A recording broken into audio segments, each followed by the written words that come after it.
Sahabat GPIB, selamat pagi. Berjumpa kembali dengan program GPIB Morning Call bersama saya, Pendeta Emeritus Sarce Piris. Mari sebelum kita membaca dan merenungkan firman Tuhan, kita mohon bimbingan Roh Kudus. Ya Allah, kuasailah hati dan pikiran kami dengan Roh-Mu, supaya kami sanggup untuk memaknai dan melakukan kebenaran firman Tuhan. Amin. Pembacaan Alkitab dari Yeremia 51 ayat 15 sampai dengan ayat 19. Saya membaca hanya ayat 15 dan 17. Tuhanlah yang menjadikan bumi dengan kekuatannya, yang menegakkan dunia dengan kebijaksanaannya, dan yang membentangkan langit dengan akal budinya. Setiap manusia ternyata bodoh, tidak berpengetahuan, dan setiap pandai emas akan menjadi malu karena patung tuangannya.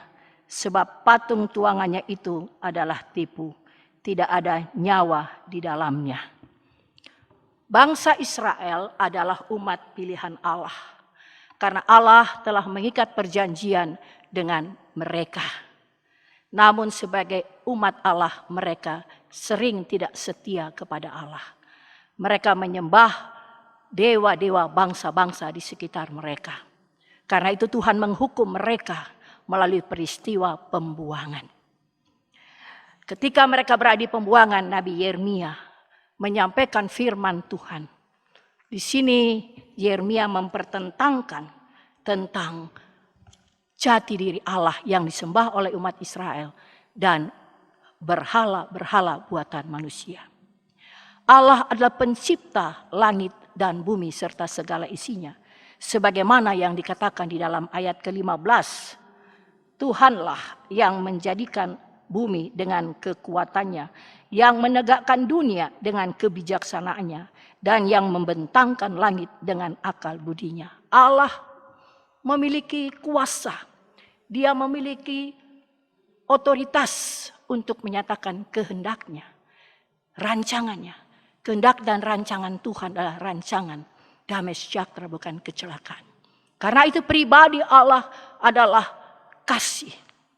Sekalipun dia menghukum, tetapi di balik hukuman itu ada kasih Allah untuk mengajar umatnya agar bertobat sampai pada saatnya Tuhan membebaskan mereka setelah 70 tahun. Kita melihat bahwa dewa-dewa justru berbeda dengan Allah. Dewa-dewa adalah benda-benda mati yang dibuat dari kayu, besi, emas, tembaga, dan sebagainya. Dikatakan bahwa orang yang menyembah dewa atau berhala-berhala itu adalah orang bodoh, tidak berpengetahuan. Mengapa? Karena dewa-dewa itu adalah tidak bernyawa. Tidak dapat melihat, tidak dapat mendengar, tidak dapat berbicara, apalagi menyelamatkan. Itulah sebabnya Yeremia mengatakan, setiap orang yang menyembah berhala-berhala atau dewa-dewa itu adalah penipu. Ditipu, bukan penipu, maaf, tetapi ditipu. Saudara-saudara, sahabat GPIB, melalui firman Tuhan ini, kita diingatkan bahwa kita percaya bahwa Allah dalam Yesus Kristus adalah Tuhan dan Juru Selamat. Kita tidak cukup percaya, sebab iblis itu juga percaya Yesus adalah anak Allah. Bahkan iblis itu percaya kepada Allah dan mereka gemetar. Tetapi kita juga harus mempercayakan hidup dan kehidupan kita kepada Tuhan. Mempercayakan hidup dan kehidupan kepada Tuhan berarti kita percaya kebijakan kuasa Tuhan dapat kita andalkan. Serta setiap rancangan, setiap pikiran, kehendak yang kita lakukan semua berorientasi kepada firman Tuhan. Di saat ini kita sudah berada di tahun 2023. Tentu kita mendambakan kehidupan kita lebih baik dari sebelumnya. Yang sakit membutuhkan kesembuhan. Ada juga yang mendambakan agar supaya di tahun 2023 ini mendapat pekerjaan sebagai dampak dari pandemi. Kita tentu berjuang. Kita tentu bergumul dengan Tuhan. Tatkala kita berhasil, kita mendapatkan apa yang kita dambakan, harapkan. Kita harus percaya bahwa itu karena Tuhan. Bukan karena kehebatan kita, bukan karena kekuatan kita, tapi semata-mata karena anugerah Tuhan. Itulah sebabnya pujian hanya kepada Tuhan. Karena kita hanya punya rencana, tapi Tuhan yang menentukan. Sebaliknya, jika pada tahun ini pergumulan kita belum terjawab, seringkali kita merasa sedih, kecewa, galau, marah, bahkan kita sering mempertanyakan di mana Tuhan dan kuasanya. Bahkan tidak menutup kemungkinan kita tergoda untuk mencari pertolongan di luar kuasa Tuhan. Sahabatku, firman Tuhan dalam 1 Korintus 10 ayat 13b mengatakan, pada waktu kamu dicobai, Ia akan memberikan kepadamu jalan keluar sehingga kamu dapat menanggungnya. Pada prinsipnya Tuhan tidak pernah mengeluarkan kita dari berbagai pergumulan atau pencobaan yang ada. Malahan Tuhan mengizinkan pergumulan pencobaan itu menerpa kehidupan kita. Itu berarti kita tidak boleh lari dari pergumulan. Kita harus menghadapinya. Hadapi dengan iman dan harapan yang teguh kepada Sang Juru Selamat Tuhan kita. Sebab di tengah pergumulan dan pencobaan, kita tidak berjalan sendiri, melainkan Tuhan berjalan bersama kita. Ia memegang tangan kita, Ia menopang, mendukung, Ia menjadi pendamping yang memberi kekuatan ekstra kepada kita, sehingga kita kuat menanggungnya. Sambil dengan penuh kesabaran, kita menantikan waktu Tuhan keluar dari pergumulan dan pencobaan yang ada. Sebagaimana Tuhan memulihkan umat Israel dari pembuangan setelah 70 tahun, maka Allah dalam Tuhan kita Yesus Kristus juga dapat memulihkan kita sesuai dengan waktu dan rancangannya.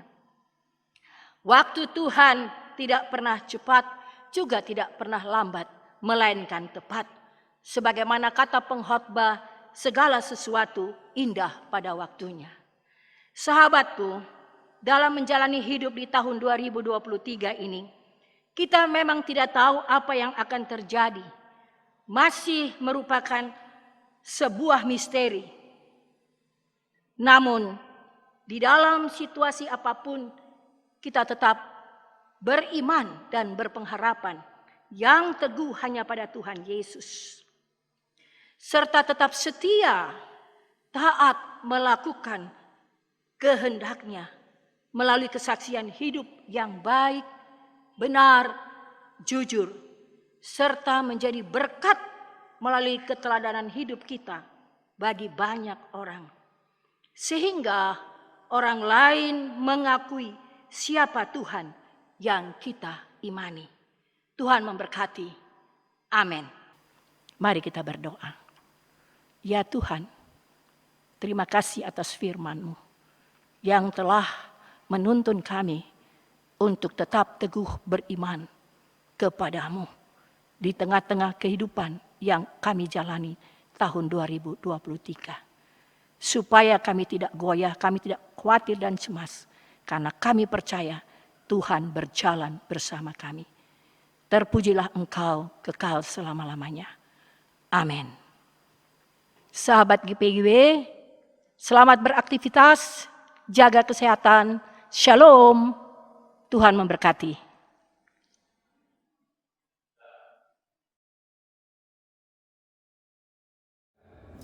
Shalom Sobat Taruna.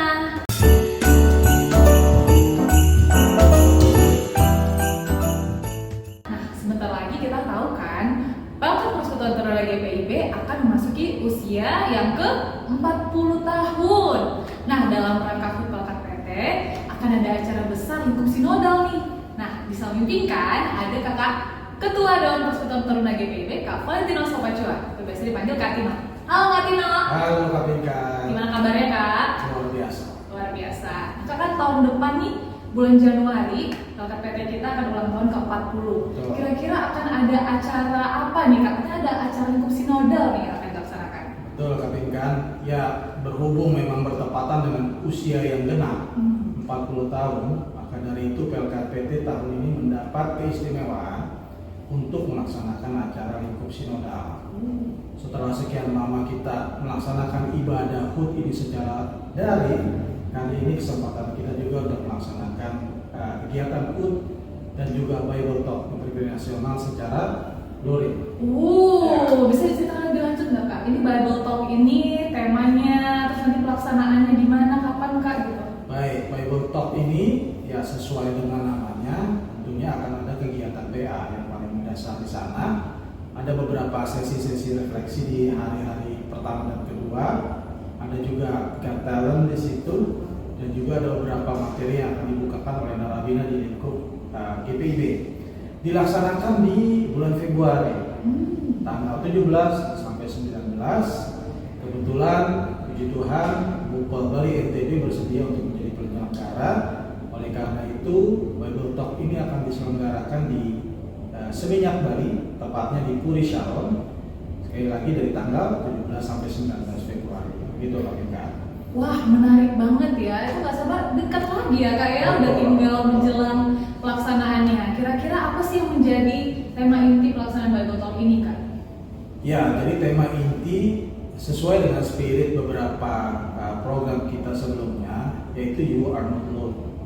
Kalau di antara adik-adik atau kakak lain masih ingat kita ada webinar You Are Not Alone, ini sebenarnya adalah kesinambungan atau benang merah dari acara tersebut. Namun kali ini kemasannya berbeda. Sesuai dengan namanya Bible Talk, kita akan memotivasi para pelayan, adik-adik teruna, bahkan dalam kesempatan ini orang tua untuk menggalakkan kegiatan pengenalan Alkitab bukan hanya di gereja, tetapi juga di rumah-rumah, sehingga ada kelompok-kelompok PA yang dibentuk setelah acara ini selesai diselenggarakan. Wah, pasti menarik banget ya Kak. 3 hari itu akan bermakna banget. Betul. Untuk orang tua juga ikut serta, yang pasti teruna dan kakak lain semua ya, bisa ikut ya acara Betul. ini.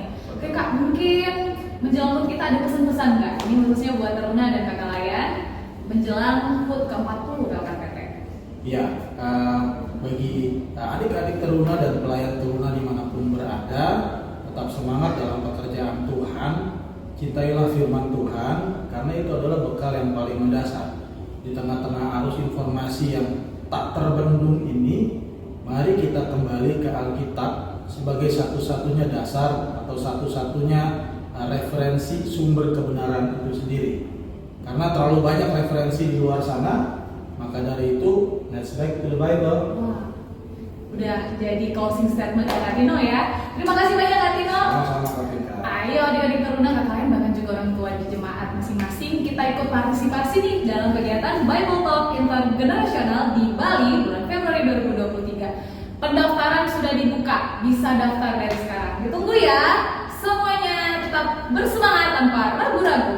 Semua teruna GPIB. Tuhan memberkati. Tuhan memberkati.